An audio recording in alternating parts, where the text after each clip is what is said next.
అండి క్రేజీ అభి ఛానల్ ఈరోజు వచ్చేసి కారం బూందీ ఎలా చేసుకోవాలో చేసి చూపిస్తానండి. ఇక్కడ వచ్చేసి శనగపిండి తీసుకుంటున్నాను. 2 కప్పుల శనగపిండి తీసుకోవాలి. మీకు గుండ్రంగా రావాలంటే ఈ కొలతతో చేయండి, చాలా బాగా క్రిస్పీగా వస్తాయి. ఫస్ట్ ఒక కప్పు వేసుకున్నాం కదండి, ఇప్పుడు ఇంకొక కప్పు శనగపిండి తీసుకుంటాను. 2 కప్పులు శనగపిండి తీసుకున్నాం కదండి, 1 కప్పు బియ్యం పిండి తీసుకోవాలి.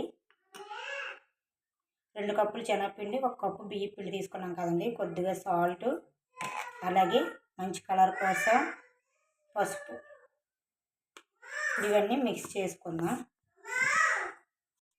ఇప్పుడు పిండి ఇలా కలుపుకున్నాం కదండి, కొద్దిగా నీళ్ళు వేసుకుంటూ కలుపుకోవాలి. ఇదిగోండి కన్సిస్టెన్సీ ఇలా ఉండాలండి, ఇలా కలుపుకోవాలి. ఇప్పుడు ఇది మనకు రెడీ అయిపోయింది. ఇప్పుడు ఆయిల్ పెట్టుకుందాం స్టవ్ పైన. ఇప్పుడు స్టవ్ పైన ఆయిల్ పెట్టుకొని వేడి చేసుకుంటున్నానండి. ఇప్పుడు ఇందులో పిండి వేసేసుకుందాం. చూడండి ఇలా చక్కగా గుండ్రంగా వస్తుందండి. ఈ కొలతలతో కానీ చేస్తే మంటని మీడియం ఫ్లేమ్ పెట్టుకొని ఫ్రై చేసుకోండి, చాలా బాగా వస్తుంది బూందీ అయితే. చూసారు ఎంత గుండ్రంగా చక్కగా వచ్చిందో.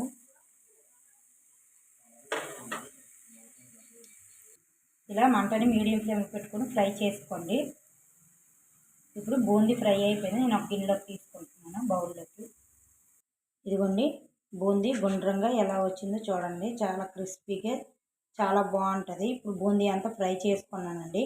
ఇప్పుడు కరివేపాకు, పల్లీలు ఫ్రై చేసుకుందాం. ఇప్పుడు వచ్చేసి పల్లీలు ఫ్రై చేసుకుందాం.